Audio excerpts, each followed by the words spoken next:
കേരളത്തിൽ വരും മാസങ്ങളിൽ ചൂട് ഇനിയും വർദ്ധിക്കുമെന്ന് കാലാവസ്ഥാ പ്രവചനം. ഏപ്രിൽ മെയ് മാസങ്ങളിൽ താപനില റെക്കോർഡ് ഉയരത്തിലെത്താൻ സാധ്യതയുള്ളതിനാൽ അതീവ ജാഗ്രത പാലിക്കണം. സംസ്ഥാനത്ത് കടുത്ത ചൂടാണ് ഇപ്പോൾ അനുഭവപ്പെടുന്നത്. താപനില സാധാരണയേക്കാൾ ഉയരുകയാണ്. കഴിഞ്ഞ ദിവസങ്ങളിൽ 12 ജില്ലകളിലാണ് കേന്ദ്ര കാലാവസ്ഥാ വകുപ്പ് യെല്ലോ അലേർട്ട് നൽകിയത്. കൊല്ലം, കോട്ടയം, പാലക്കാട് ജില്ലകളിൽ ഉയർന്ന താപനില 38 ഡിഗ്രി സെൽഷ്യസ് വരെയും, പത്തനംതിട്ട, ആലപ്പുഴ, തൃശൂർ, എറണാകുളം, കോഴിക്കോട് ജില്ലകളിൽ 37 ഡിഗ്രി സെൽഷ്യസ് വരെയും രേഖപ്പെടുത്തിയിരുന്നു. എന്നാൽ പാലക്കാട് രേഖപ്പെടുത്തിയത് റെക്കോർഡ് താപനിലയാണ്. 38.9 ഡിഗ്രി സെൽഷ്യസ് ആയിരുന്നു ഇന്നലെ അനുഭവപ്പെട്ട താപനില.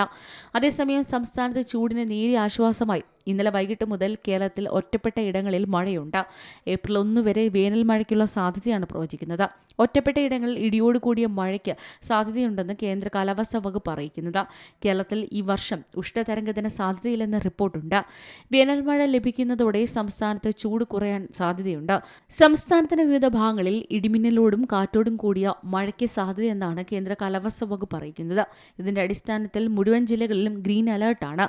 24 മണിക്കൂറിനുള്ളിൽ 16.5 മില്ലിമീറ്റർ മുതൽ 64.4 മില്ലിമീറ്റർ വരെയുള്ള മഴയാണ് പ്രവചിക്കുന്നത്. നാളെ സമാന രീതിയിലുള്ള കാലാവസ്ഥയാണ് പ്രവചിക്കുന്നത്. News desk C Malayalam news. ഏറ്റവും പുതിയ വാർത്തകളും വിശേഷങ്ങളും വിരൽത്തുമ്പിലറിയാൻ സി മലയാളം ന്യൂസ് എല്ലാ ഡിജിറ്റൽ പ്ലാറ്റ്ഫോമുകളിലും ലഭ്യം.